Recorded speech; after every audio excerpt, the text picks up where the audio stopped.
ಎಲ್ರಿಗೂ ನಮಸ್ಕಾರ. ಈ ದಿನ ಕುಂಬಳಕಾಯಿ ಸಾಂಬಾರು ಮಾಡುವ ವಿಧಾನ ನೋಡೋಣ. ನಾನಿಲ್ಲಿ ಕುಂಬಳಕಾಯಿ ಸಾಂಬಾರು ಮಾಡೋದಕ್ಕೆ ಅರ್ಧ ಕೆಜಿಯಷ್ಟು ಕುಂಬಳಕಾಯಿಯ ಹೋಳುಗಳನ್ನು ಬಳಸ್ಕೊಂಡಿದ್ದೀನಿ. ನಾನಿಲ್ಲಿ ಸುಮಾರು 3 ಜನಕ್ಕಾಗುವಷ್ಟು ಸಾಂಬಾರನ್ನು ಮಾಡ್ತಾಯಿದ್ದೀನಿ. ಪಾತ್ರೆಗೆ ಸ್ವಲ್ಪ ನೀರನ್ನು ಕಾಯೋದಕ್ಕೆ ಇಟ್ಕೊಂಡ್ಬಿಟ್ಟು ನೀರು ಬಿಸಿಯಾದ ನಂತರ ಕಟ್ ಮಾಡಿ ಇಟ್ಕೊಂಡಿರೋ ಕುಂಬಳಕಾಯಿ ಹೋಳುಗಳು ಮತ್ತು ಒಂದು ಟೊಮೆಟೊವನ್ನು ಕಟ್ ಮಾಡಿ ಹಾಕ್ಕೊಂಡಿದ್ದೀನಿ. ಸ್ವಲ್ಪ ಎಣ್ಣೆಯನ್ನು ಕೂಡ ಹಾಕ್ಕೊಂಡಿದ್ದೀನಿ. ಹಾಗೆ ಸಾಂಬಾರಿಗೆ ಬೇಕಾದಷ್ಟು ಹುಣಸೆ ರಸವನ್ನು ಕೂಡ ಇದಕ್ಕೆ ಹಾಕ್ಕೊಳ್ತಾ ಇದ್ದೀನಿ.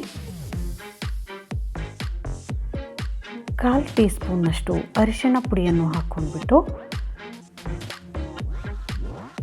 ಸ್ವಲ್ಪ ಬೆಲ್ಲವನ್ನು ಸೇರಿಸಿದ್ದೀನಿ.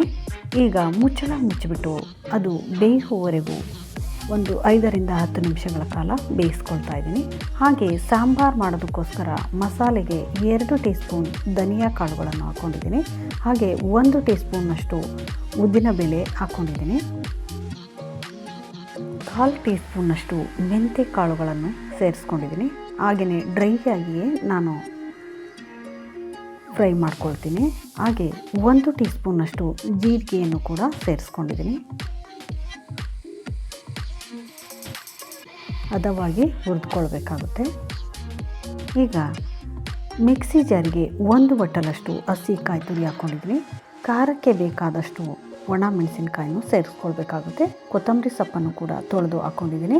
ಈಗ ಖಾರಕ್ಕೆ ಬೇಕಾದಷ್ಟು ಮೆಣಸಿನಕಾಯಿನ ನೀರಿನಲ್ಲಿ 1 ಗಂಟೆಗಳ ಕಾಲ ನೆನೆಸ್ಬಿಟ್ಟು ಹಾಕ್ಕೊಳ್ತಾ ಇದ್ದೀನಿ. ಈಗ ಹುರಿದಿಟ್ಕೊಂಡಿರೋ ಧನಿಯಾ ಜೀರಿಗೆಯನ್ನು ಕೂಡ ಸೇರಿಸ್ಕೊಳ್ತಾ ಇದ್ದೀನಿ. ಇದನ್ನು ನುಣ್ಣಗೆ ರುಬ್ಬಿಕೊಳ್ಬೇಕು.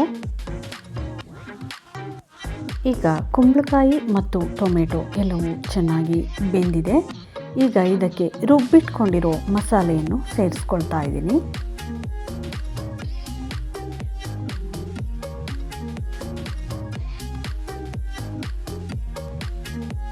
ರುಚಿಗೆ ಬೇಕಾದಷ್ಟು ಉಪ್ಪನ್ನು ಕೂಡ ಸೇರಿಸ್ಕೊಂಡಿದ್ದೀನಿ. ಈಗ 200 ಗ್ರಾಮ್ನಷ್ಟು ತೊಗರಿಬೇಳೆಯನ್ನು ಬೇಯಿಸಿ ಸ್ಮ್ಯಾಶ್ ಮಾಡಿ ಇಟ್ಕೊಂಡಿದ್ದೆ. ಅದನ್ನು ಕೂಡ ಇದಕ್ಕೆ ಹಾಕಿ ಚೆನ್ನಾಗಿ ಮಿಕ್ಸ್ ಮಾಡಿಕೊಳ್ಬೇಕು.